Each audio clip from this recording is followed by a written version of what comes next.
And once again, I want to say greetings to each and every one of you, Aquala, and welcome. Welcome to another round of the Conscious Rasta Report here on LIV Radio, LIV TV, here on livinginblack.com. My name is Kidi Owadu, aka the Conscious Rasta. Weekday mornings, you and I get together live. We come at you from 9 a.m. Pacific time. That's 12 noon Eastern time. 5 p.m. GMT, we get together with you and we deal with culture, consciousness, historical perspectives, entertainment, economics, education, health, labor, law, politics, religion, family, conflict, future studies, all areas of human interactivity. Today's date is Friday. It is the 31st day of January 2025 in the Western calendar. This corresponds to the year 6265 in the Kemetic calendar, to which we have realigned our cultural clock. Welcome to the 7th millennium. You have found your family in a peaceful place on LIV Radio, LIV TV, here on livinginblack.com. I'm going to begin a new series today. This series is based upon research that I am gathering, have been gathering for a couple of years, and now getting back into it to push a book out that a few people have shown interest in. Let me just real quickly, I'll show you the book cover, get that in the record. We're going to be talking about this book, and the book is entitled Standard Omissions. The subtitle of the book, here I'm just showing you here on the screen, used from the promo for today. Standard Omission: Greek medicine is descended from African medical sciences. So we have spent a lot of time dealing with subjects around health and healing, etc. Today, we're going to talk about what many of us believe is a neglected chapter of world history, and that is the contributions of Africans from the most ancient times. We're talking 5,000 years ago. Most ancient times, and their contributions to what we know today as the sciences of medicine, of healing, of biology, and to some extent biochemistry as well. With these understandings, we can see, I think, in much clearer terms what is happening around us today. So that is the topic for today. Ancient Nile Valley origins of science and engineering. Today we begin a series of conversations that shows that much of what the world recognizes as high sciences of medicine, engineering, arts, spirituality, mathematics, and philosophy have deep roots in thousands of years of civilization advancement throughout the length of the Nile River. This will be a journey of wonderful discovery, and it contradicts the often told lie that Africans never contributed anything of substance to the advance of humanity.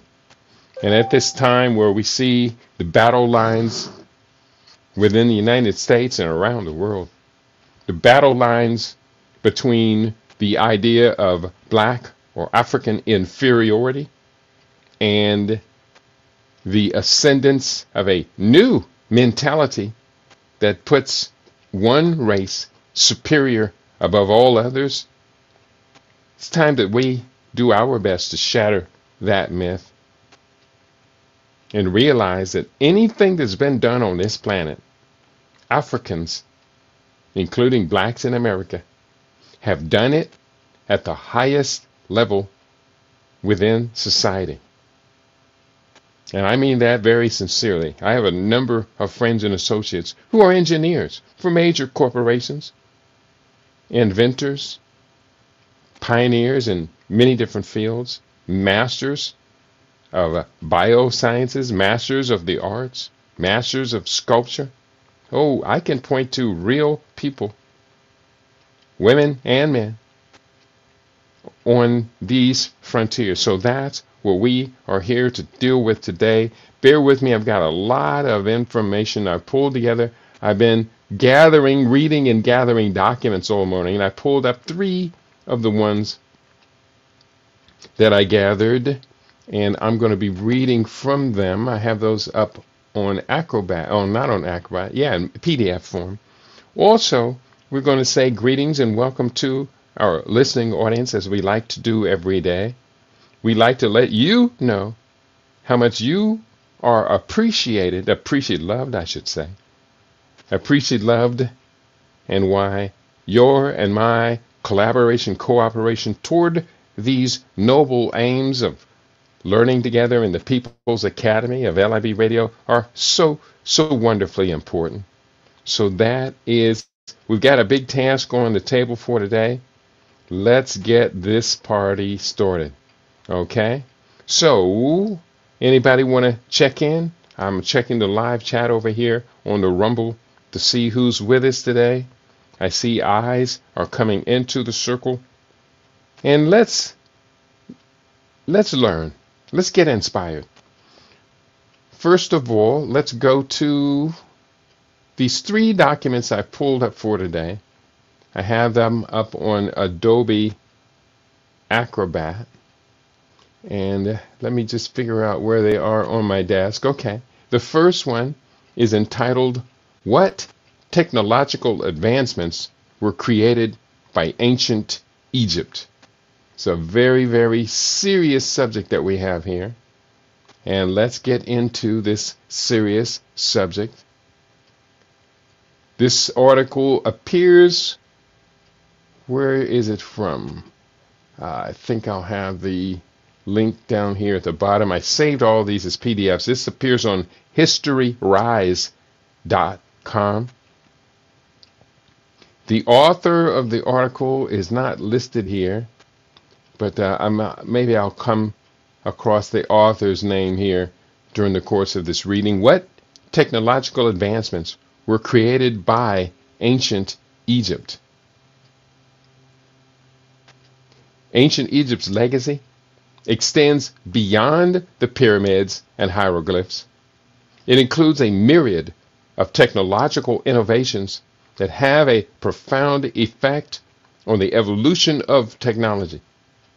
Their advancements in areas like irrigation, shipbuilding, medicine, and metallurgy not only showcase their ingenuity, but also underscore their role as precursors to many modern technologies.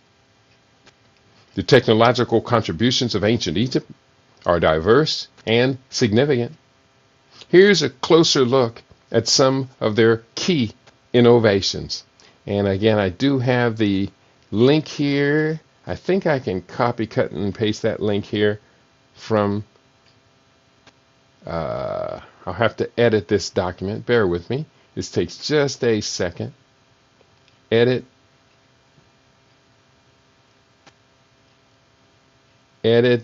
PDF, and I'll have that link for you in just a second,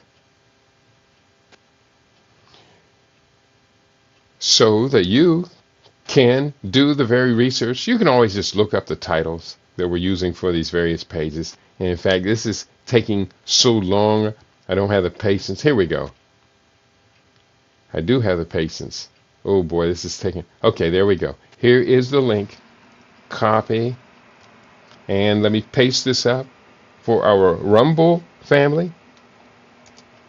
There is the link to the article that I'm reading from, as well as I'm going to put it on my Facebook page, where a lot of times I go back to remember what we talked about and to have access to these references as well. And let me paste this in a third place here, and that is the original research notes for today's program. Okay, let's go in. Let's read what this document has to say. We talked about, here's a closer look of some of the ancient Nile Valley's key innovations. One, irrigation systems. The Egyptians developed sophisticated irrigation techniques, including the shaduf and the Nilometer, to manage the flooding of the Nile. Point two, shipbuilding. They were adept at constructing vessels that could navigate both the Nile and the open seas, including the Mediterranean Sea. And according to Thor Heyerdahl, they built ships that out of papyrus that could cross the Atlantic Ocean and land the ancient Egyptians or the ancient Kemetians in South America. So that's very important. Point number three, medicine. Ancient Egyptian medical practices were advanced for their time, with documented surgical procedures and an understanding of medicinal plants. Going forward, there were metallurgy. They were skilled in metalworking, especially with gold and copper, which they used for tools, jewelry, and ceremonial objects. Ancient Egyptians' technological prowess laid the foundations for many modern engineering and medical practices echoing through time. So this is again from historyrise.com. I don't have the author's name of this, but it is an important document, and we go forward. I also have pulled up some images I'm going to be sharing here. So in the background, some of these renderings and things that are going on with my computer may have us divert and go take a look at these images that I pulled together. What I am going to do right here is the second document that I have pulled up. Let me give myself a standard view of this document, and bear with me. Today was one of those days where I was really kind of caught up in doing so much research that I didn't get a chance to organize the program the way I normally do. The second document we're pulling up is the importance of the River Nile in ancient Egypt. This article from December 2024. And this is really kind of a directory. Is this a directory? No, it's just a long article, and there's some chapters that are listed here. Let's go into the document. No, this is not. I'll just read through what it reads. These are different chapters. Let me see if I have the chapters here. I'll try it. And no, because it's in a PDF, I don't have access to it. And if I go to try and find the document, I can pull up the original. It may be more trouble than what it's worth. And the original is entitled Importance of the River Nile in Ancient Egypt. And let me see if I can find that. Importance of the River Nile in Ancient Egypt. I have it right here. This is from History Rise. The importance of the River Nile in ancient Egypt. They talk about the importance of irrigation. The Nile provided a source of irrigation necessary for crop growth. Its annual floods left behind fertile soil perfect for agriculture. Point two, transportation. The River Nile served as a natural highway for transportation and communication, thus facilitating trading. Point three, food source. The Nile River was a source of fish and waterfowl, supporting the food supply of ancient Egypt. Point, the source of papyrus. The Nile's banks were home to papyrus reeds, which were used for making paper, baskets, and other commodities. The importance of spiritual significance. The River Nile held great spiritual significance, featuring in numerous religious beliefs and rituals. And I would say not necessarily religious beliefs, but spiritual, philosophical beliefs. Religion, well, it did become religion when it became the agents of the state. Religion is an instrument of control of statehood. But among the earliest stories we have of spirituality and the notion of divine creation, created beings, is the River Nile was called the place, or the origins of the River Nile, which were in the White Nile, goes through Uganda into Tanzania, up to what is known as Lake Victoria, or we call it Lake Nyanza.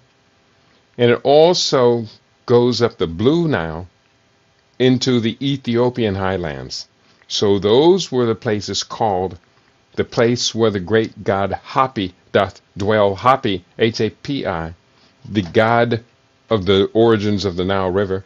And the Nile River had such an important stake in the lives of those who inhabited the entire Nile, from Ethiopia, Uganda, and through to Sudan and Egypt and the Nile Delta, had such an importance that they regarded it as a deity, the great god Hapi. So, spiritual significance, the River Nile held great spiritual significance, featuring in numerous religious beliefs and rituals, and the importance of shaping civilization.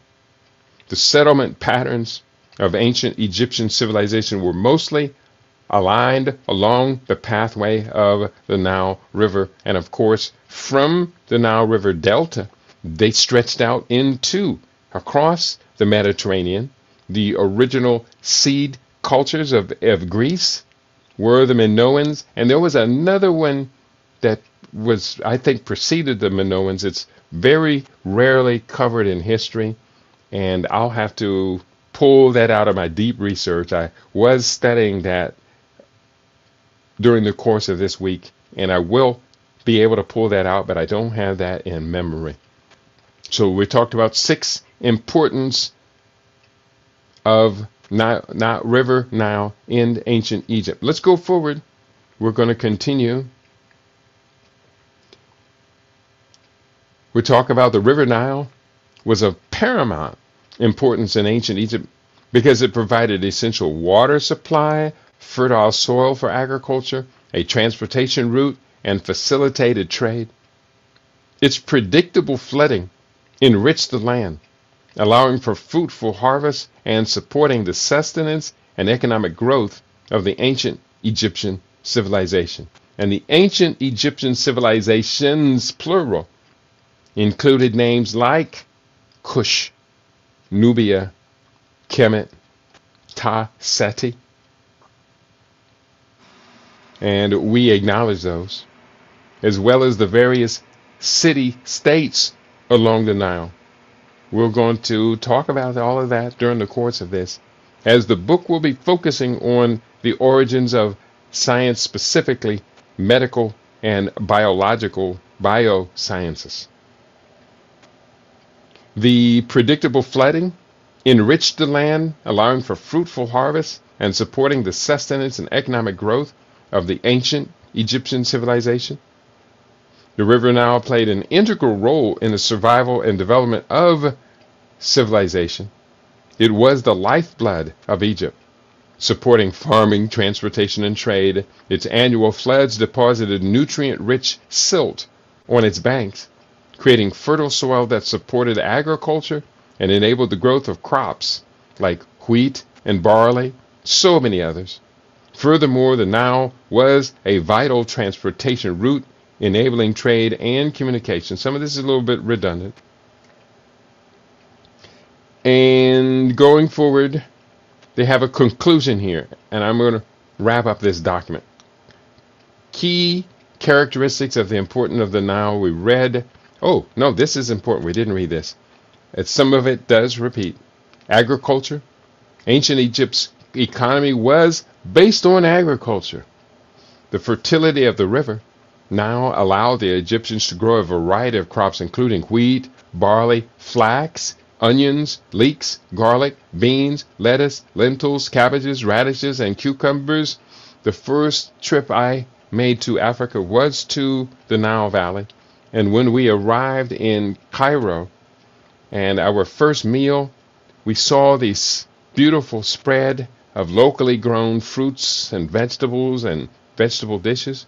And when I first saw a watermelon, the color of the watermelon was so bright, bold red that I suspected, I knew it was real, but to my mind, I said, that looks like that's fake, like it's plastic. But no, no, no, it was far from plastic. That was just the density of the nutrients in the soil, specifically the iron, which attributes to much red color. And those watermelons were awesome, just magnificent. I can remember just being astounded by the taste of the fruits, fresh fruits grown there in the Nile Valley. If you have ever a chance to travel to modern day Egypt, which we knew in ancient times as Kemet, do definitely put that on your bucket list. Do it as soon as you possibly can. It probably will spark a fever, a fire in you to want to return to Africa on a regular basis. I have not returned to Egypt since that first trip, but I have returned to the motherland, a total of 9 trips so far. And it has been absolutely awesome. Writing system, they used a script known as hieroglyphics, which consisted of small pictures. These hieroglyphs were used in formal writing, monumental inscriptions, and religious texts. And that is one of the amazing things that you see. This writing carved in stone is ubiquitous. Every temple you go to, every monument you go to, you're going to see this text, hieroglyphs. Architecture. Ancient Egyptian architecture is well known for its grand structures, especially the pyramids and temples built along the Nile. These structures were often built with huge stone blocks, and we're talking about 3,000, 5,000 pound stone blocks used as pillars in a roof, or held up by pillars and used to put a roof. When you go to Karnak, you're going to see parts of the roof still intact. And the amazing architecture that they put this together using no mortar. They did not make it out of mud and straw. The way the fakers claim they built the pyramids out of mud and straw. We laugh at that. Social structures. The society was highly stratified, with the pharaoh at the top and enslaved prisoners of war at the bottom. In between were various classes of nobles, priests, scribes, scholars, and farmers, no doubt. So, going forward, religious beliefs. The Egyptians were famous for their belief in life after death and the complex rituals such as mummification that this belief generated. Polytheism was prevalent, with numerous gods and goddesses being worshipped. Now, let me clarify that. What they talk about numerous gods and goddesses being worshipped were the Neteru. And the Neteru were not so much gods as they were attributes of nature. And so this nature was what they celebrated, Nter. So just clear that up, because the European understandings or so-called pronouncements, I'll call them, because they didn't really understand, were quite often bent around distortions that were created by the Europeans' history of spirituality and iconic representations, including natural representations. So much of what we have heard about ancient Kemet, ancient Egypt, is just plain wrong, such as the distortion of the story of go down Moses, way down to Egypt land, tell old Pharaoh, let my people go. Anyone who really knows about the history, the spirituality, the metaphysics, the philosophies of the ancient Egyptians, and knows about the story of the Israelites and their flight from ancient Egypt, knows that that is nearly 100% fabrication. There was no Moses in the Exodus. There was no tell old Pharaoh, let my people go. That's just fabrication. And it's easily provable. In fact, it's so easily provable that a significant number of Hebrew rabbis have revealed that, yes, they understand that story is merely symbolic, myth, fable, allegory, and is not based upon any verifiable historical fact. Archaeologists have searched the Sinai Desert for thousands of years and have not been able to find any evidence of 40,000 people traveling across that desert for 40 years. No, they can find camel trails, they can find footprints, they can find all kind of evidence of what took place across the desert. But that story, Pharaoh, the parting of the Red Sea, and Moses and the staff and all of these tricks, all that stuff, you don't have to burden your children, your family down with that nonsense. You don't have to. If you choose to, that's your choice. But you don't have to burden your family with that nonsense. Going forward, I'm reading from History Rise, the importance of the River Nile in ancient Egypt. And it's a little bit redundant here. Let me go into this section. It's not redundant. The geographical significance of the River Nile. The River Nile is the longest river in the world, stretching over 6,650 kilometers. It flows northward, originating from the highlands of Central Africa and eventually emptying into the Mediterranean Sea. Ancient Egypt was located on the northeastern part of Africa, and modern-day Egypt is still located in the northeastern part of Africa, although the Egyptians, dominated by Arabs who migrated into that land, they don't consider themselves to be Africans.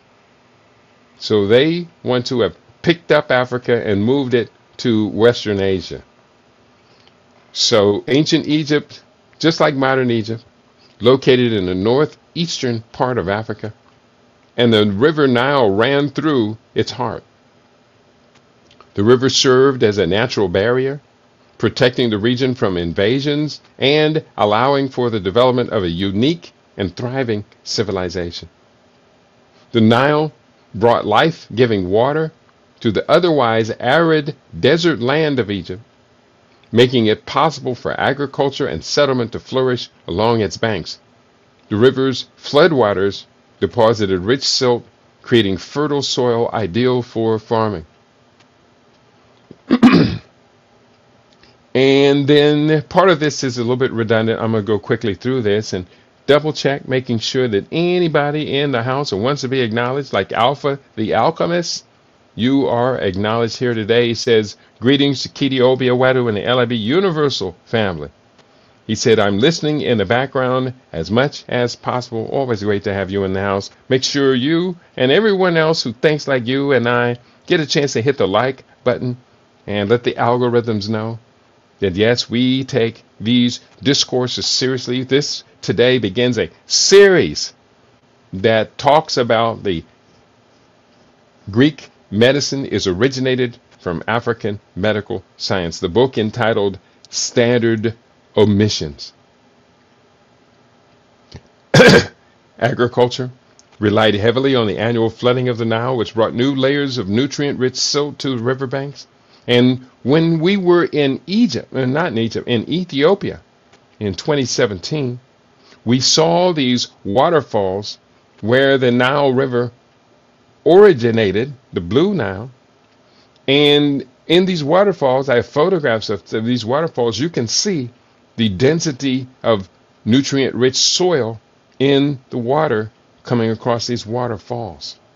And eventually that soil makes it through the whole series of cataracts up into the Nile River Delta, which is down the Nile, geographic or technically it's down the river Nile, down the flow of the river. So up the Nile is getting to the highlands of Eastern Africa. The Nile supported the growth of papyrus reeds, which were used in various aspects of ancient Egyptian life, including writing, construction, and boat making. The river provided an essential transportation route, enabling trade and communication between different regions of Egypt. Boats were used to transport goods, people, and even the stones necessary for building temples and monuments. In addition to agriculture, the Nile was a vital source of fish, which played a significant role in the diet of the ancient Egyptians. The river served as a means of irrigation through ingenious systems of canals and waterways, ensuring that even areas farther from the riverbanks could benefit from its life-giving waters. The river Nile truly shaped the civilization of the ancient world, of ancient Egypt, providing not only physical sources, but also cultural and economic opportunities. Its geographical significance and vital role in sustaining life made it the backbone of one of the most remarkable civilizations in history, if not the most remarkable high civilization in history. So, going forward, it talks about the Nile's contribution to agriculture and food production. It's a little bit redundant. Irrigation systems. The ancient Egyptians provided an elaborate system of canals and dikes to bring water from the Nile to their fields.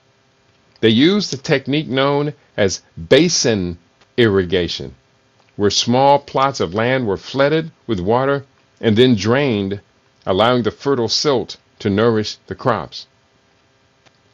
Shadoofs, which were simple machines with a counterweight and a long pole, were used to lift water from the Nile into the irrigation canals. The pharaohs also commissioned the construction of massive irrigation works, such as the Lake Meroris, to control and distribute water throughout the year. And Lake Meroris, in the Nile Valley Delta region, is also the place of the Therapeutai. Therapeutai were ancient healers of the highest order. They were strict vegetarians, and they were considered to be the greatest horticulturalists of that age. And they were a reclusive group. The Therapeutai are the origin group of the, what are they called? In the Essenes of Nazareth, of which the mythical story of Jesus the Redeemer was derived from, in no small part, from the Essenes, the greatest healers of that region. They were the prodigy civilization, child civilization of the Therapeutai. That's a name given to them by the Greeks, from which we have the roots of the word therapy and therapist. The Therapeutai, Essenes, the roots of the words essential and essence. Good story.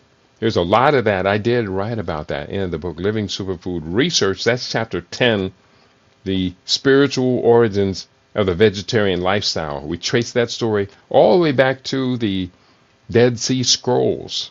Gives us a solid basis for that story of the spiritual origins of the vegetarian lifestyle. Very important story. Most of us have never heard.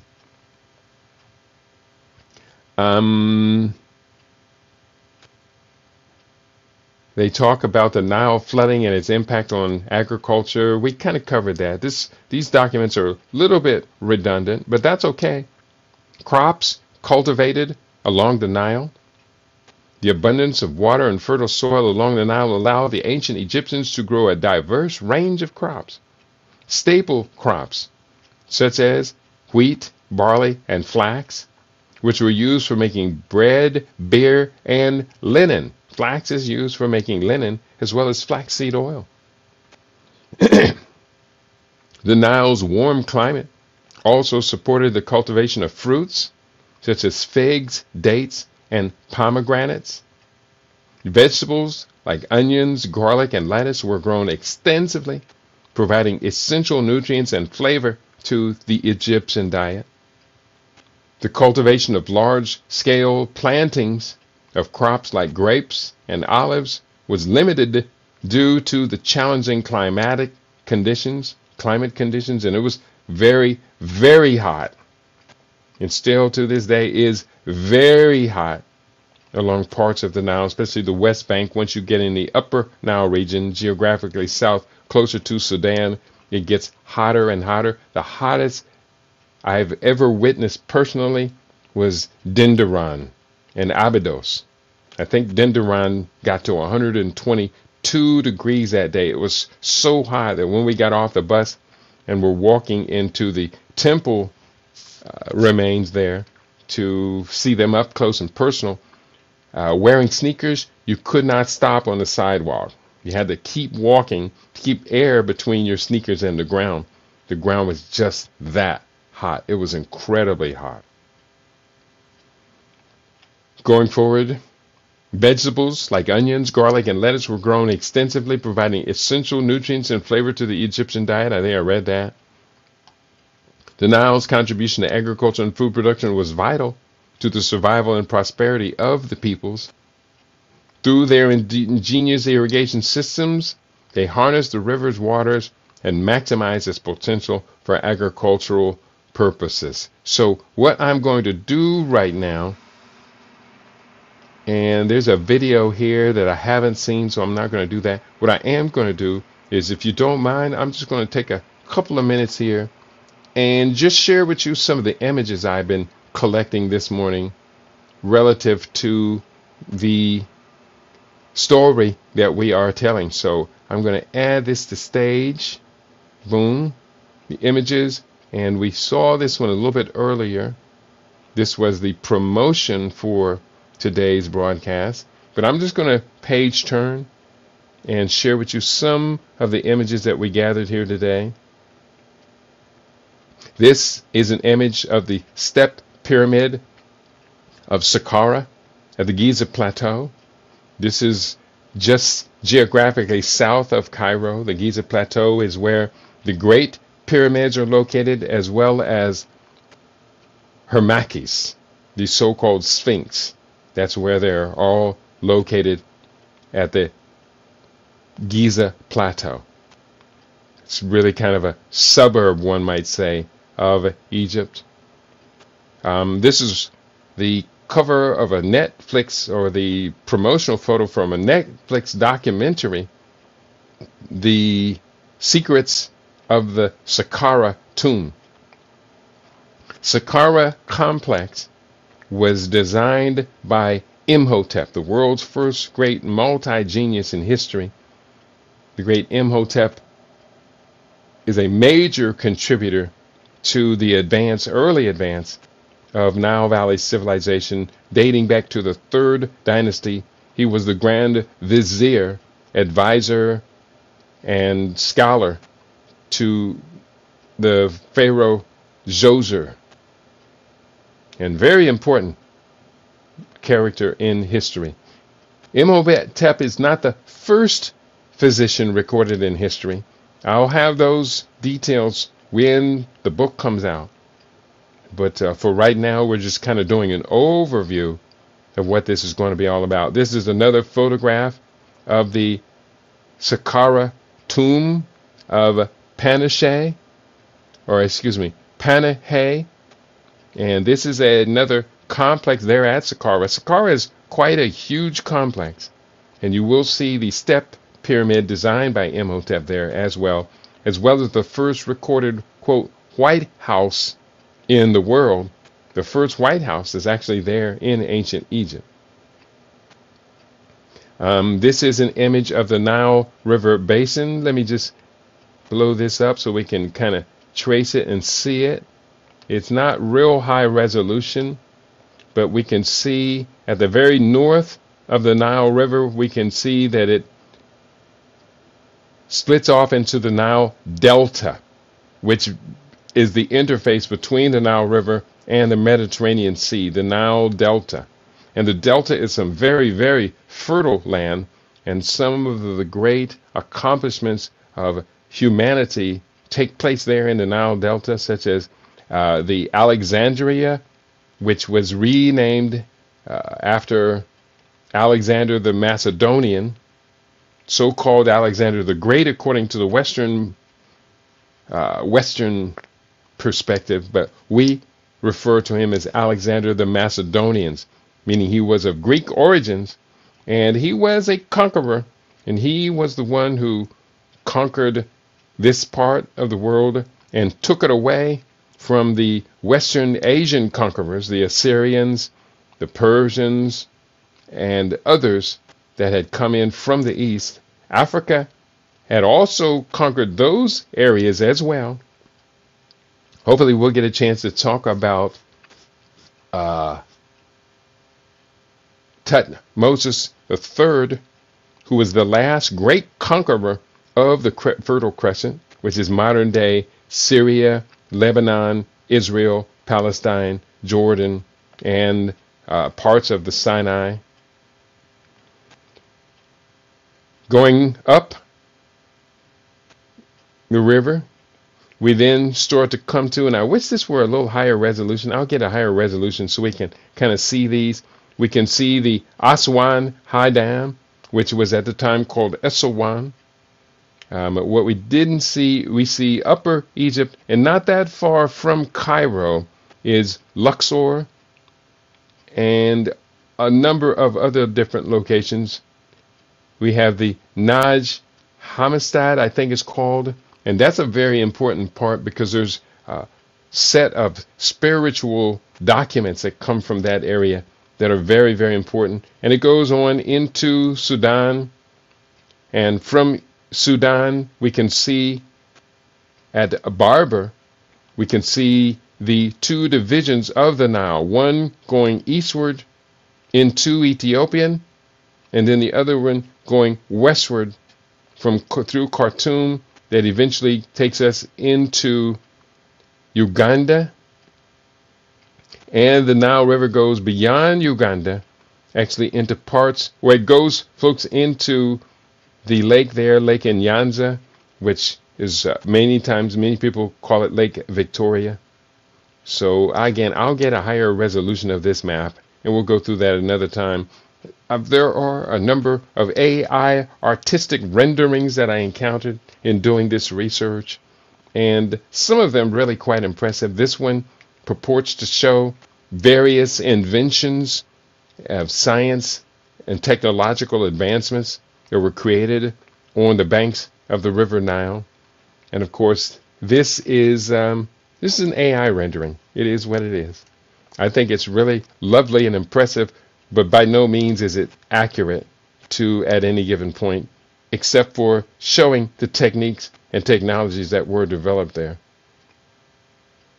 Going forward, this is a view of ancient Egypt. This is no particular area.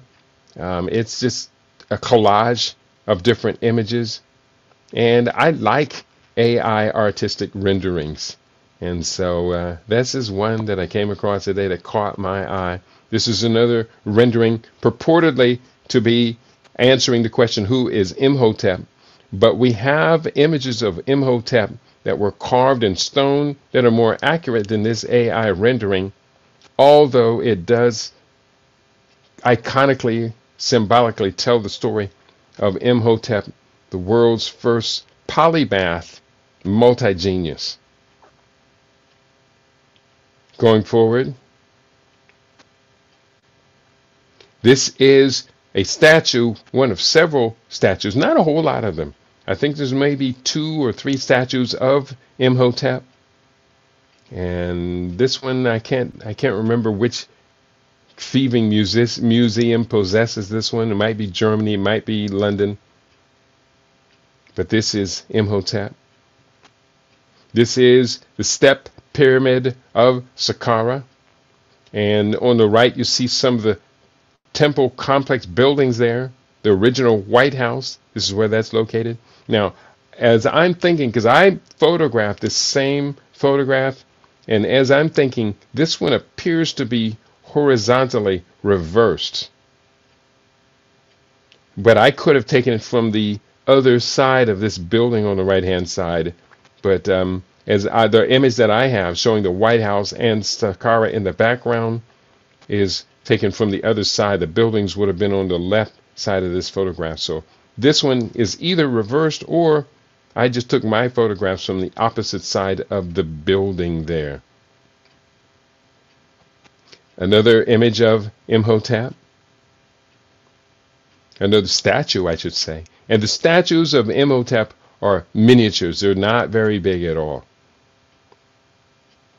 The 3 great pyramids, Khufu, Khafra, and Menkaure, that stand there at the Giza Plateau. This is one of the 8 wonders of the world.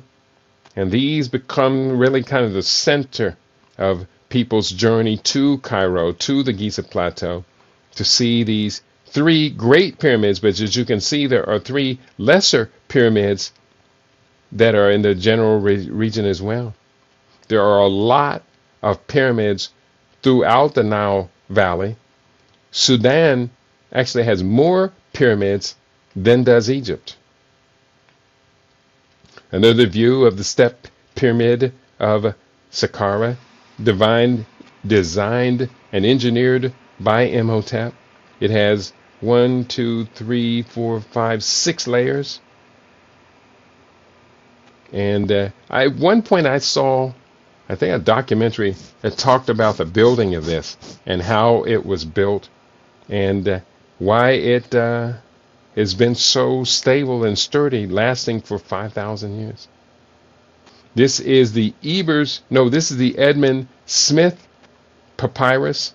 This is one of the key significant documents that shows the ancient Egyptian origins of science and medicine. It is said to be a copy of a scroll made by Imhotep himself. This is said to be a copy of a portion of that.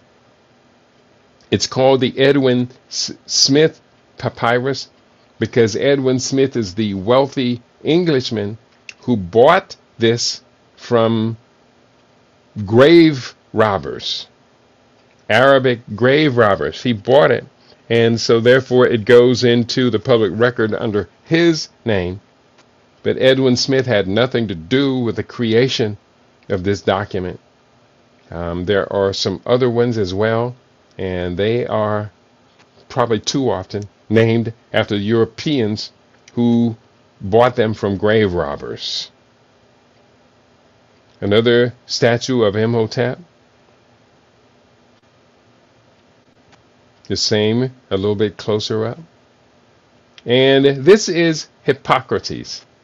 The reason Hippocrates is in here is because there is a link between Imhotep, the temple of Asclepius, which is not just a edifice, a temple, but becomes a whole school of Imhotep's scientific research, especially his biomedical research.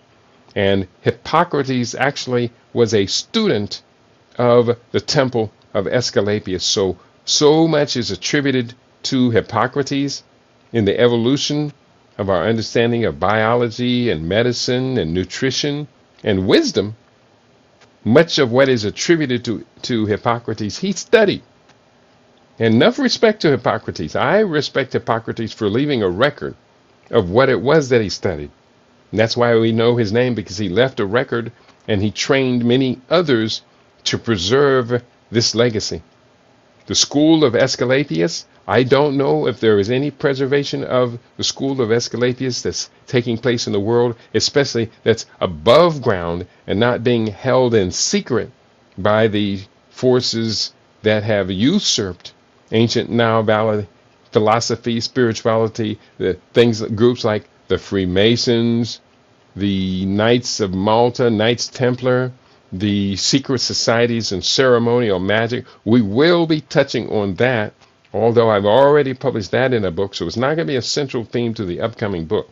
But we will be touching on secret societies and ceremonial magic as this study goes on.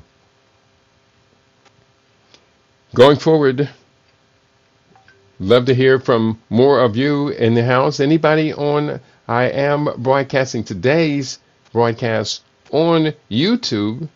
In case anybody there wants to talk to me, would love to hear from you. If you are on YouTube, if you are on, where is it? If you are on YouNow, we're not broadcasting live on LinkedIn, but we are broadcasting live on YouNow. Bear with me. We are broadcasting on YouNow.com, and I do see Alpha the Alchemist is in the background there as well. We are broadcasting on, no, that's not YouNow. That was Rumble. And YouNow, I do see Rob Kevin is in the house watching. Welcome, welcome, welcome. We're glad to have you in the house today. Although I monitor the chats at Facebook and Rumble and YouTube more in real time, but we do appreciate, love you being a part of our family as you listen to us on YouNow, as well as the TuneIn app. That's where you can tune in and catch us on a daily basis. We're looking at these wonderful images, and this image is, of course, the Greek Hippocrates. Going forward, do I have any more of these images? I think I do. I have a whole bunch of them.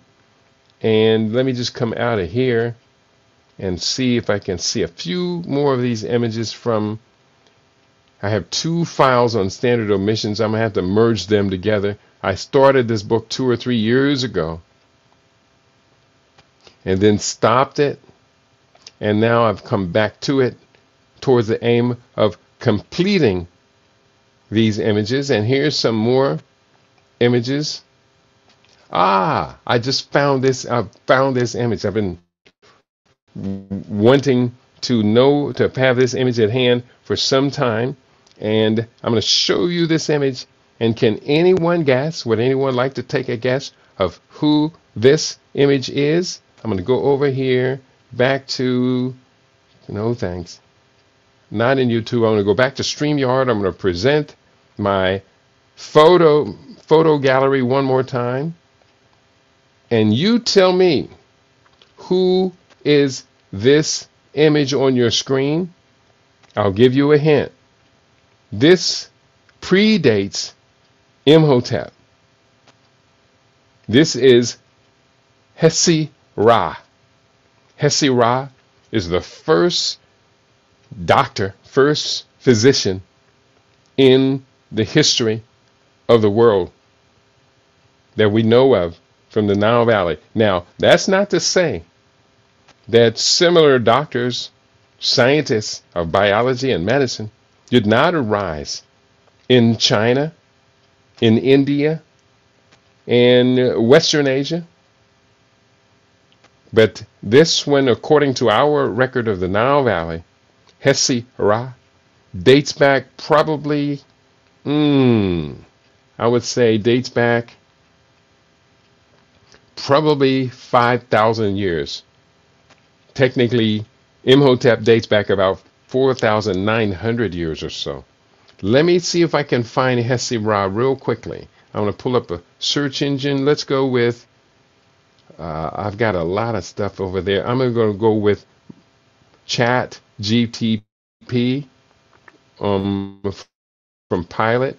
And we're looking for, bear with me, who was Hesi, Hesy - Ra in the ancient Nile Valley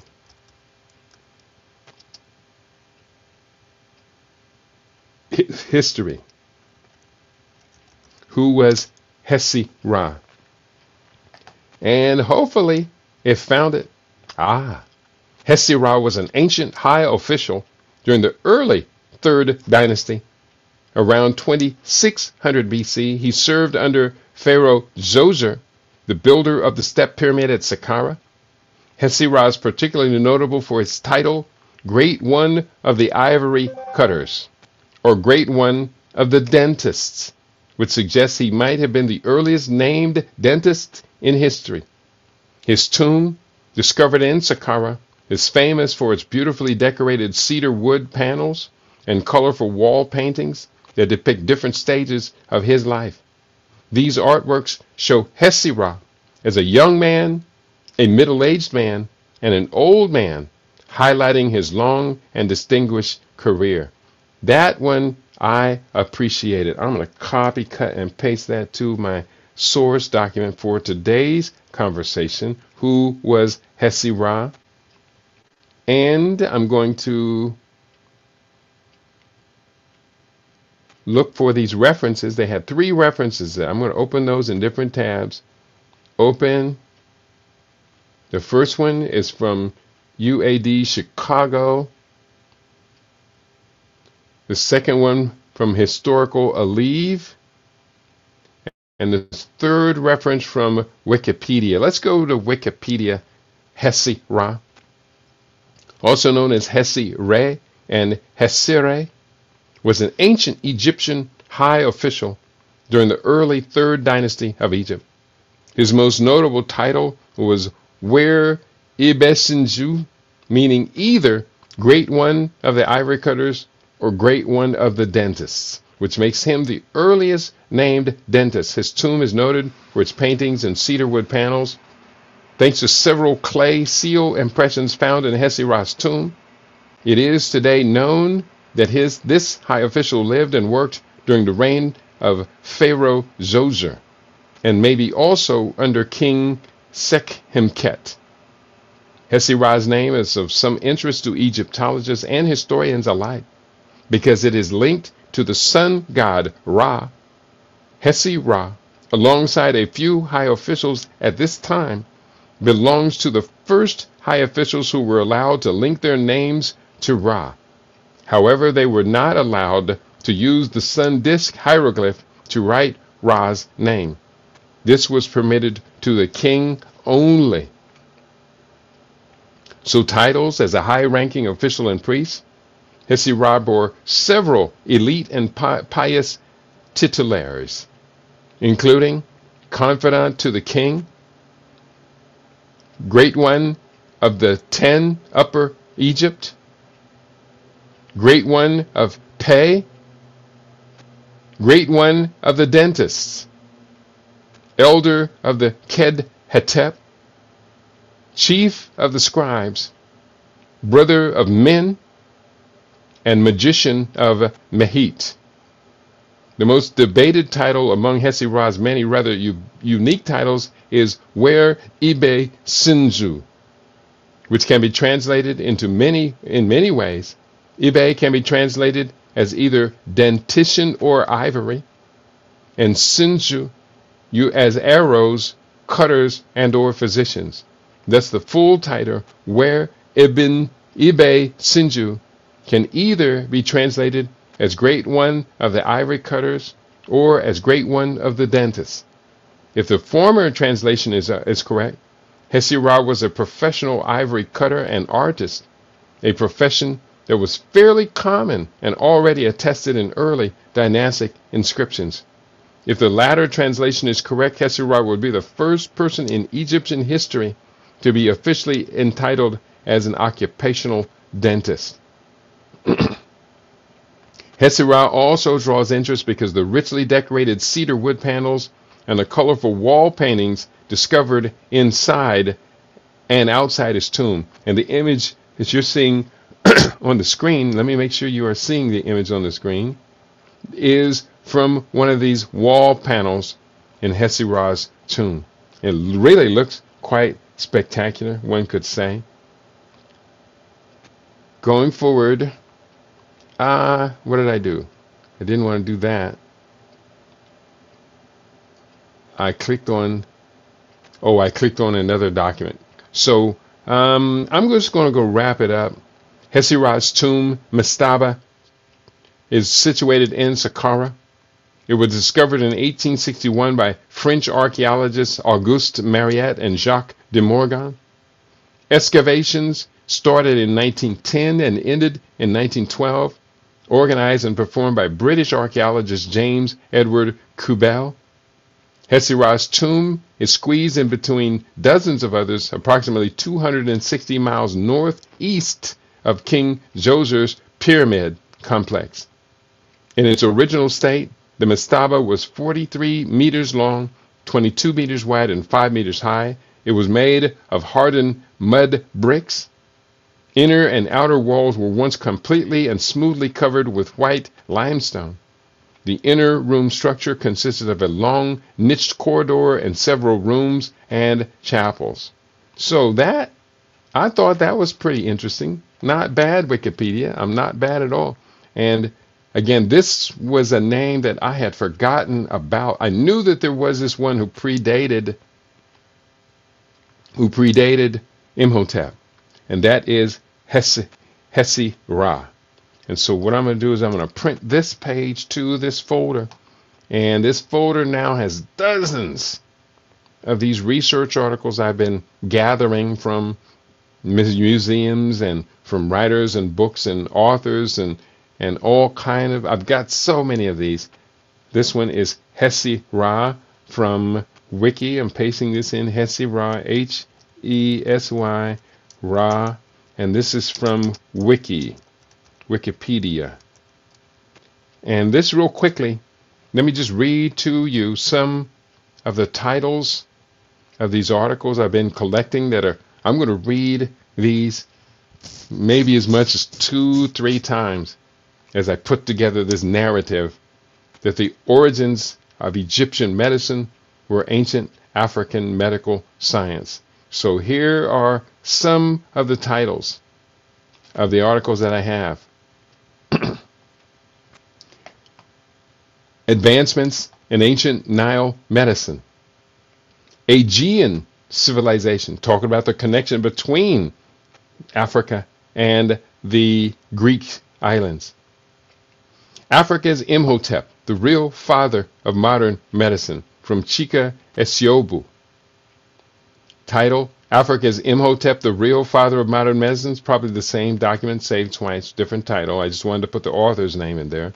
African Greeks, talking about those Greeks who went to Africa to study and learn in the Nile Valley Delta. And then included also the Ptolemies, the Greek invaders who captured and then continued the dynastic tradition. And they did so with some modicum of respect, unlike the Romans, which came in to destroy. Ancient Egyptian medicine, title. Ancient Greek medical ideas, origins, the title of a document. Ancient Nile Valley origins of science and engineering. Ancient Nile Valley sciences. Are Hippocrates and hypocrisy related? Interesting question. Asclepius, very important understanding. More chapter 3, ancient Egyptian medicine. Title, Did the ancient Greeks get their ideas from the Africans? Title, Did the ancient Greeks, I got the same document, saved twice. One is longer than the other, so there is a difference. Does Western philosophy have Egyptian roots? Ebers Papyrus, Egyptian medicine. Edwin Smith Papyrus. Document entitled, this is a photograph exposing the worst actors in the U.S. healthcare system. That was yesterday's program. That's actually in the wrong folder. Let me move that over here. Move here. And the next one, first, do no harm. Iatrogenics in coaching and practice. Greek word Ethiops, which is the origins of the word Ethiopia. Hesi-Ra, Wikipedia, we just showed you that document. Hippocrates and the School of Aesculapius. And, ooh, this is interesting. This photograph, I didn't see this one. It's entitled Hominids Went Out of Africa on Rafts. That's pretty interesting. Hominids, those would be the ancestors of modern day Homo sapiens sapiens. And that's not a photograph, that's a Word document. Imhotep from Britannica. Imhotep, the first physician from Mark Barton. Imhotep from Wiki. Imhotep, Egyptian architect, physician, and statesman from Britannica. Imhotep and Aesculapius, how Egyptian medical culture influenced the Greeks. And Imhotep Medical School in Memphis. Imhotep reading a papyrus roll, that's a photograph. Document Imhotep, doctor, architect, high priest, scribe, and vizier to King Djoser. Article entitled Importance of the River Nile in Ancient Egypt. Article entitled Kahun Medical Papyrus or Gynecological Papyrus. That's going to be very interesting. Article Medical Advances Originating in Ancient Memphis. And a few more, just a couple more. Was Hippocrates a student of African science? Was Imhotep the true father of modern medicine? What technological advancements were created by ancient Egypt? Who is Imhotep in ancient Egypt? Why was ancient Egypt so successful? So that takes us through one collection of documents. I have a second folder of documents and photographs as well. And this will go into publishing the book. Now, I got a lot of reading to do. I will be sharing as much of this with you as you can tolerate, as you can stand. I'm still looking at some of these photographs from this area. This photograph we're looking at right here is from the Saqqara Temple Complex. This one titled Kos Asclepion. Kos Asclepion. I don't know whether this is in the Nile Delta or this is in Sudan. This could be Sudan because looking at the topography, ancient Egypt doesn't have tree-covered hills and mountains like this. So this could be Sudan. It could be Greece as well, because they did copy much African architecture. But yeah, I'm pretty sure this is not along the Nile River. It just doesn't look like the same topography. There are no tree-covered mountains bounding the Nile River, at least not in Egypt and Sudan.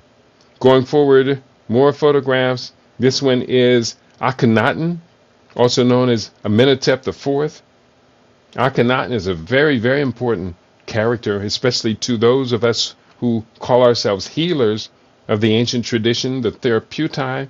The Therapeutai said they are sons of Akhenaten, Amenhotep IV, who was the radical pharaoh who comes up with this idea that now is perpetuated of monotheism. Instead of a pantheon of Interu, he brought it all back to Ra, or Amun-Re, Amun-Ra. I am Keper Ra, the keeper of the morning sun, in the sacred order of the Sons of Ra ministry. So I am a son of Ra. I am a son of Akhenaten, Amenhotep IV. Going forward, I hope I didn't confuse you too much with all of that. This is all fascinating to me. This is Amenhotep IV, another view of Akhenaten. Akhenaten was said to have a strange look. He had a elongated face.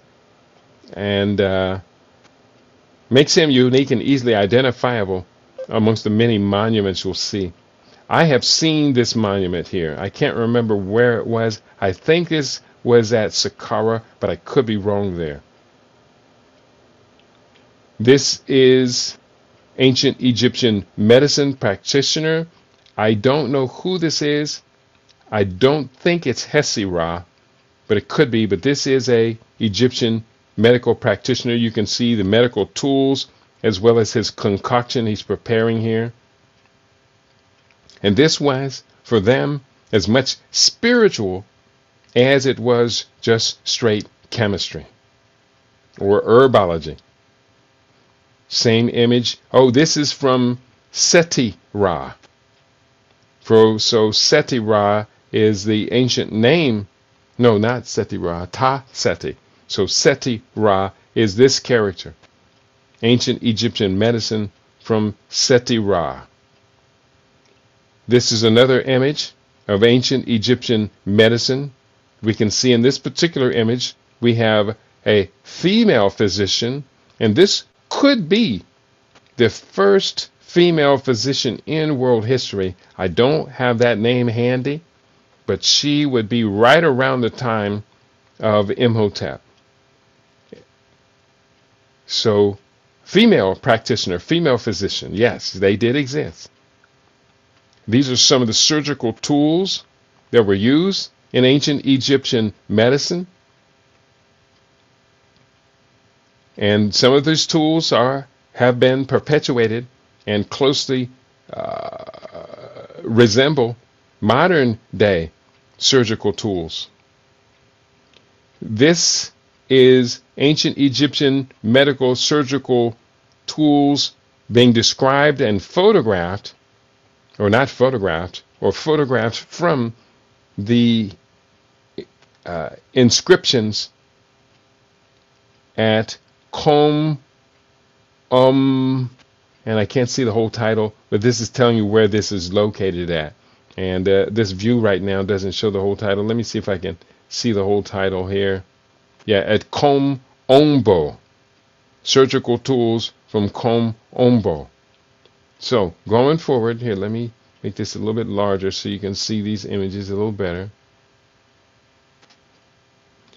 Going forward, this is another more modern day rendering of Asclepius, the temple of Asclepius in Greece, where they studied the works of Imhotep. And the temple of Asclepius lasts for a long, long time. We're going to talk more about the temple of Asclepius, or the school of Asclepius. This is where Hippocrates would have went to study. This is ancient Chinese medicine. This looks like a depiction of acupuncture. And no doubt there is a relationship, as we understand that the ancient Africans were, in the Qing dynasty, the founders of the modern dynastic lineage of ancient China, as well as a similar relationship to the origins of dynasties in Japan as well. This is the Ebers papyrus, considered to be one of the most important, if not the most important. This one and the Edwin Smith papyrus, the two most important of the Nile Valley papyruses that depict the origins of Egyptian medicine. Egyptian dental bridge. You see the dental work there on the lower teeth. That's ancient Egyptian dental bridge. Let me just zoom in on that a little bit so you can see that with clarity. This is from one of the mummified figures, part of the lower jaw, and you can see the extensive work in bridging this gap where you see the gap, the two teeth are completely broken out. Well, now they created a bridge. And let me tell you, that's pretty impressive. I bet it was painful as hell. Well, actually, the only two teeth that were drilled through are the ones that were disconnected completely. Going forward, more images. This image of artistic rendering. In fact, I know why I put this one in, because I wanted to put this one in my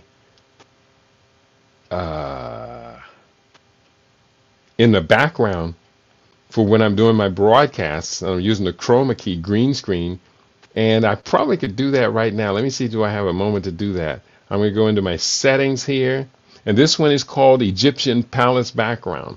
Virtual background, bear with me here. I love doing this stuff.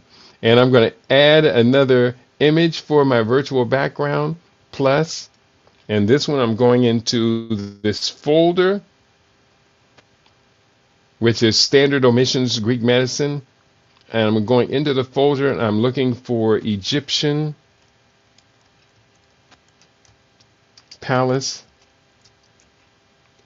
And that's not the right folder. Let me go to the next folder. I got two of these side by side. I'm going to the other one and I'm adding, this is what's this called? This is called Standard Omission.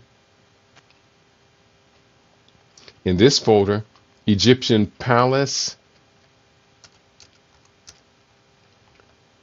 background.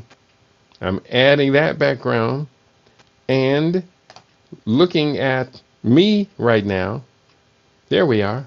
I'm in the ancient Egyptian palace right now, so figure that out. Going forward, we're almost done with this photo tour. This is a set of herbs that's probably linked to discoveries in the raided tombs. This is Hesi-Ra. They talked about the wonderful panel carvings that were in the grave, the mausoleum for Hesi-Ra, and this is one of them.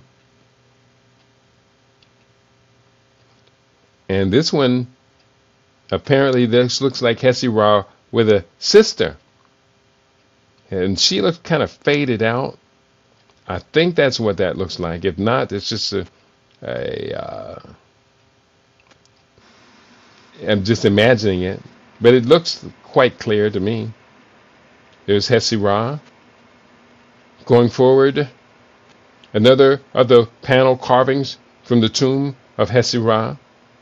Wonderful work, and especially to have it lasted for nearly 5,000 years, 450 to 500, 4,960 to 5,000 years old. That's pretty impressive. And another from Hesi-Ra, and that looks like the earlier one, and I kind of see an image of a woman's head, and they're about eye level. So that's what it kind of looks to me like. This is her arm and her hips. But this the background is kind of not in the detailed relief of the foreground. These are examples of the hieroglyphs, the writings used extensively across the Nile Delta. And where are we at? Let me close that. Okay. And more hieroglyphs.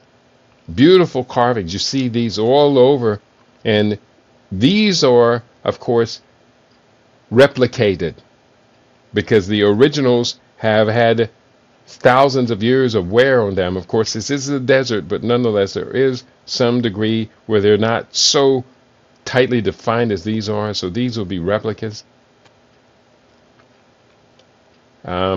Hippocrates.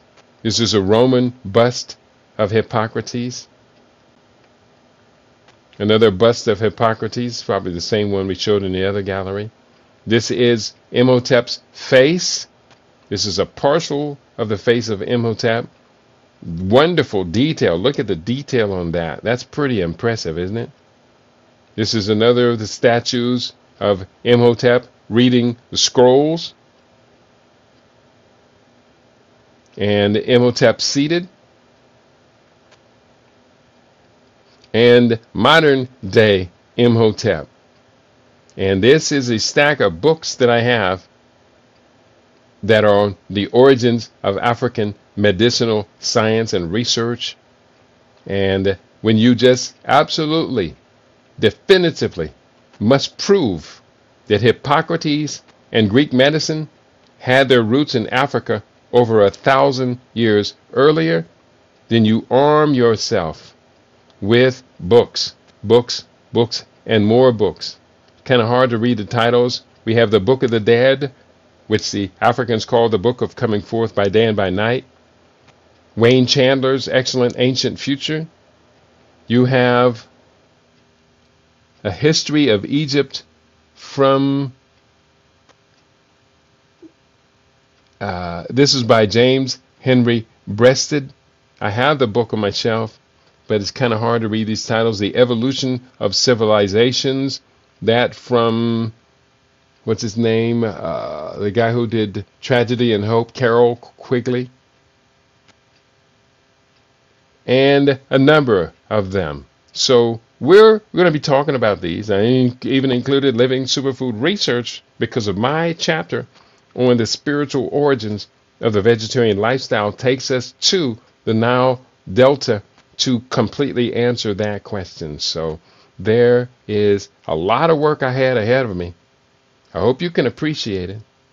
I do see you in the house in Guvu. Grand Rising, my brother. Welcome, welcome, welcome. We have a good sized audience today too. I'm glad to see the audience built up. We've been taking a video tour, not a video tour, a pictorial tour of the ancient Nile Valley. And this is a mummified, no, this is not mummified. This is a prosthetic toe. And it looks like it might even use some, the prosthetic toe is on top of a mummified foot. So we can see these bones over here are mummified bones, but then the prosthetic toe is not shriveled up. So that's not mummified. That's probably carved out of ivory. And this plate goes around the foot. So this would have been expensive. This would have been made for a very rich person, a prosthetic toe. But this is amongst the science that was being done in the Nile Valley. This is the back cover to the upcoming book. The back and front cover to the upcoming book. I'm already getting it ready to go to the printer even before the book is fully written. Standard omission. Greek medicine is descended from African medical sciences. There's the front cover of the book. I hope you like this. I like doing this artwork. That is an ancient Egyptian, I think Seti, the ancient Egyptian physician, with tools and herbal concoctions being prepared. And I just like doing this work. At the bottom, I have this series of images that are all from the same time. This is Hesi Ra, the first physician. The second image is of Imhotep. This third image is of a dental bridge. This fourth image of surgical tools from that era. And then this fifth image here is what's his name again? Amenhotep the fourth, also known as Akhenaten. Amenhotep the fourth. So from this lineage, this dynasty, he is the heretic. And in fact, he is also the father of King Tutankhamun, the very famous mummified remains that allowed the world to see the astonishing adornment of those entering the afterlife that were from the tombs that have been robbed again and again, again and again by the Arabs invaders, as well as the French come in and rob, the Germans come in and rob, the British come in and rob, the Americans come in and rob some more. The thefts, they're trying to stop it now. We'll talk about that grave robbing and why, on one hand, the grave robbers and the ones they sold them to did help to perpetuate and interpret much of what was done there. But nonetheless, it's time to give these things back to the original people. So, standard omission. Greek medicine is descended from African medical sciences. And I aim to prove this beyond a shadow of a doubt. and allow our people, our scholars and our pundits and media people to, whenever we talk about who we are and what should be expected from us, if anybody wants to talk to Donald Trump and the Trump administration about diversity, equity, and inclusion, this book is perfect ammunition for you to look them straight in the eye and say, I don't think you even know. I don't think you have a clue about the origins of diversity, equity, and inclusion, because if it wasn't for us Africans pioneering that, your Greeks, like Plato, the one who put his name on the mathematics that existed thousands of years before him, what was his name? Pythagoras, your Hippocrates, and a number of others, all of them except for Socrates. Socrates apparently never went to Egypt, but he was a beneficiary of what was brought back from Egypt, no doubt. But they went and they studied in the Nile Valley. And now you're telling us that we're too incompetent to even serve as air traffic controllers or officers in your military? People, it may be time to get away from these crazy people. I'm hoping that the research that I do will convince you that we can do better without them. We can do better without them, without their food, without their pharmaceutical medications, without their medical diagnostic equipment and their diagnostic tests, without their immunosorbent assay tests that tell us we have some disease that they can't even find. We can do better without them. Does anybody believe that? Does anybody believe? I want you to answer this question. Does anybody believe? I'm not going to leave you until somebody answers the questions. Ngufu, Alpha the Alchemist, I know you're in the house. Does anybody believe that we can do better without them? Who are them? These MAGA crazies. Does anybody believe that other than me? Without them. I meant to say them, but them. Yeah, I could have put two A's. Them. I'm going to ask that question again. Does anybody believe that we can do better without them? Well, if we can do better without them, it may be time for us to go ahead and get that party started. Because these crazies are armed to the teeth. And they are prepared to do again what they have done so many times before. In many of their minds, it's time for genocide. They have never stopped eugenics. And one might make the argument that eugenics is genocide. Can we do better without them? We did before they even learned to read. We taught them. We taught the Greeks.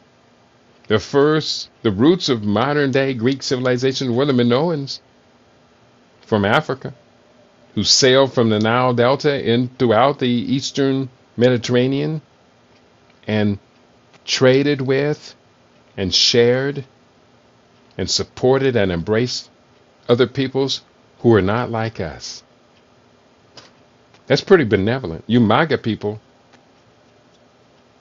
and not just the MAGA people, but the dogs on the other side, the blue tie dogs. I don't excuse any of them. Because when it comes down to supporting the warmongering, when it comes down to supporting the enslavement and the failure to compensate those who were damaged, terribly damaged by the enslavement, now those chickens are coming home to roost on your doorstep, because the same robber baron mentality, ideology, mercantilism, the same usury mentality is now eating your children's lunch. And you're angry at us because the uber rich are eating your children's lunch. If you listen to enlightened people from indigenous peoples from around the world, you would get a better way of living and not have to overly concern yourself with who's building the next nuclear capable hypersonic missile. The United States is now talking about putting up a new missile defense system. This doesn't work anymore. You can't put up a defense system against hypersonic missiles. The energy of destruction it would take to destroy hypersonic missiles will probably destroy a large vicinity of people who might be background. They talk about when you're defending yourself inside of a house, you got to make sure you know where your bullet's going to go when it goes through the walls. That's the same analogy here. Can we do better than this? Does anybody other than me? Let me pose the question to my You Now family. Maybe you on You Now are bold enough to answer the question. Can we do better than this?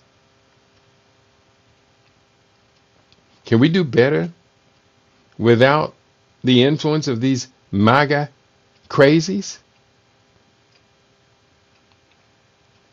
Nobody's answering the question. So I think that is the answer to the question. Nobody other than me. No one has the confidence that we can do better than this. I don't have all day to wait on people who aren't going to move. I want to thank you for tuning in. In 2 days, tomorrow, begins the second 56-day stem cell rejuvenation class. Some of you out there are sick and tired of being sick and being tired of being told by these pretenders, these profiteers, these crazies in the medical industry that you have this rare disease, etc., etc., etc. I hear this stuff almost every day now. But what I'm not hearing is people saying, Keedy, put me in the game, coach. We got to get a win here. This is my body. This is my future. This is my nature. This is my family's bankruptcy. I'm preventing by learning how to keep my body out of that medical, pharmaceutical, drug cartel complex. The overwhelming majority of people don't even know what to eat. They don't even know what to eat. I did ask that question. I persisted, and Guvu stepped forward. He says, when we get them back, how will the people know? How will the people there now justify why there is a difference between what we looked like then and how they look like now? Yes, we can do better. Yeah, when we look at how we looked just a century ago, how our people looked healthy and fit and got a chance to work physically every day. Compared to now, people just look like they're just stuffed full of junk. Their skin reflects it. Their girth reflects it. They're out of control. The normalization of morbidity. In Guvu, we will do better. Time is on our side. You're more optimistic than me on that, because when I looked at the timeline, I saw from 2020, I saw the timeline cut us off in this country, cut us off at 2065, which kind of coincides with the AU Agenda 2063 for the continent, which is a plan to go the opposite way that Afro-Americans are going. So when you say time is on our side, I don't know what you mean. How much time do we have? Don't say eternity, because that would be a big distortion of the facts. How much time do we have? I said 45 years from 2020. That put us at 2065. Now, 5 years off of that, so that 45 years is now 40 years, meaning 2 birth generations. And people are delaying birth now at older and older ages, which is compound interest. The 2 birth generations might be like 1 3/4 of a birth generation at this particular point is the end. Now, if we're talking about 3/4 of a birth generation, then that's talking about the last generation that we will be able to point to might be 15-year-old girls delivering these babies. Or if we look at the 40 years, it might be 35-year-old women at the end of this lineage called African Americans. 21 generations we've been in this country. The 23rd generation will be the last. There'll be a few people around. They'll be looking like Bruno Mars, Patrick Mahomes. They'll be looking like the children of, what's the crazy rapper's name? Kanye West. They'll be looking like the children of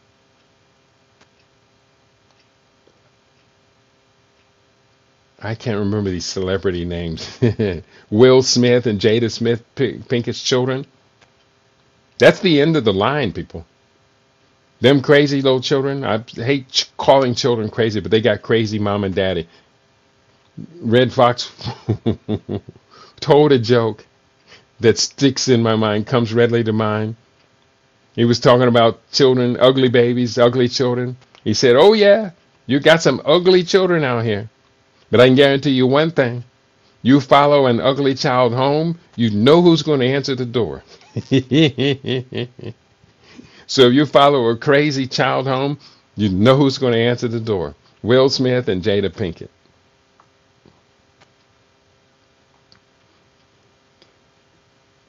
It's funny laughing at our own end.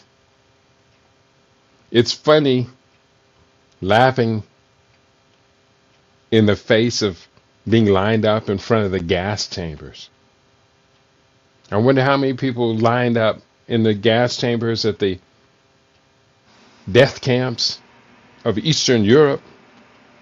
I mean, I wonder how many of them managed to tell a joke while standing there in line waiting to take a shower, butt naked, realizing people have been going in these showers for weeks, for months, and they're never seen again. We got these comedians, oh, they're funny, talking about our demise. Dave Chappelle, he's funny, talking about our catastrophic lives. I try to add humor when I can. At one point, I said, let me be the conscious comedian to tell the people the truth and make them laugh, realizing we don't have much time left at all. I disagree with you, Nguvo. I wish I didn't. But I'm waiting for you to answer the question, how much time do we have? I hope you saw the book, Fade to Black, The Passing of a Great Race, where I laid out the evidence. This is like 45 years and done. I took the events of the previous 45 years from 2020 back to 1975, and I said, based upon that trajectory of decline, degeneration, loss of fertility, fecundity, the loss of our population, the 22.7 million abortions that had, because of compound interest, expanded to over 42 million missing. And this is exponential. 42 million missing. according to what I'm saying right now, the 62 million of us, many of whom are the Patrick Mahomeses and these other, what John Henry Clark called mulattoes. Those are going to be the last ones left. And then you'll have what was her name? Rachel something out of Seattle to step in and say, oh, I'm black now. Let me kinky up my hair a little bit and join the NAACP and become the leader of the Seattle NAACP chapter.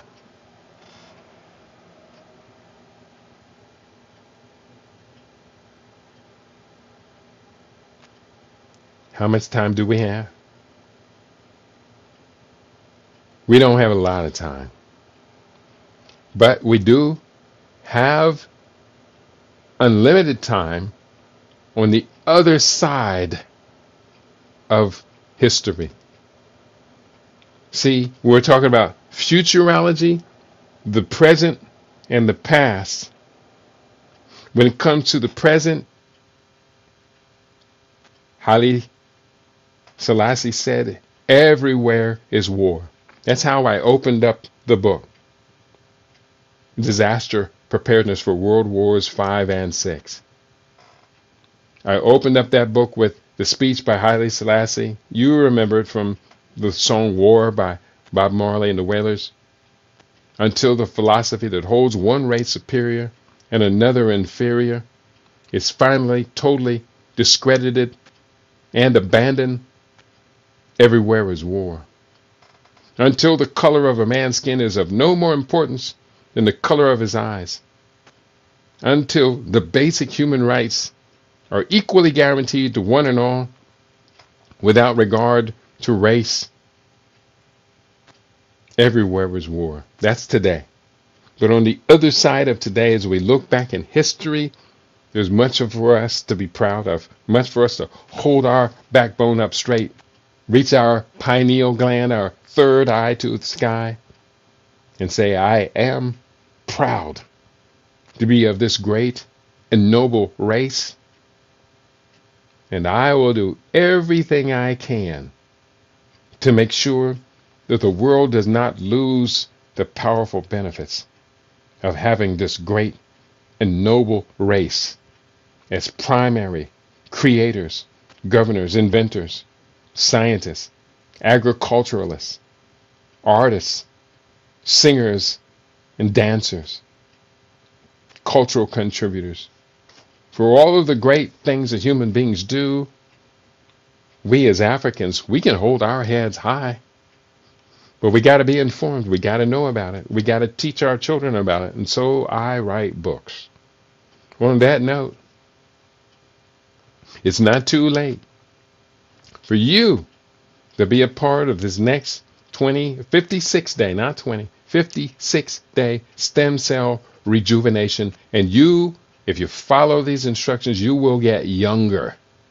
In 2 months, 56 days, 8 weeks, you will get noticeably, visibly younger. Your friends will all say the same thing. Wow, look at you. What happened? You look spectacular. You look remarkable. And what? You say you quit all of those meds? I got one guy I'm about to start dealing with here very soon. He's supposed to come out here on 19 medications and can barely walk. Wow. Where did we go wrong? Where do we continue going wrong? How much time do we have in Google? It's not a disrespectful question. I'm just saying I don't believe we have more than 40 years. And that's being generous. You've been tuned into LIB Radio, LIB TV, and livinginblack.com. Tell your friends to tell their friends that we have this. We have our own. And to the best of our abilities, we are here to change the world. That's why I'm teaching this writing class. That's my next online appointments tomorrow morning, teaching the 90 days to write and publish your book class. These are people who are committed to helping us find our destiny. And I salute those who have joined the class. I salute you. I honor you. You honor me when you support the books that I write. Go to get the books. And I just put the Stem Cell Revolution up on the site. Get the books that I write at http keidi.biz/CRP 2012 and spell books with 2 O's instead of get the box. Get the books, and tell your friends to tell their friends. We have our own now, and we can be very, very proud of who we are, what we have, and what we do. I wish you all peace and prosperity to each and every one of you on your favorite. We aim to be your favorite. We are LIB Radio, LIB TV. We are livinginblack.com. Peace, y'all.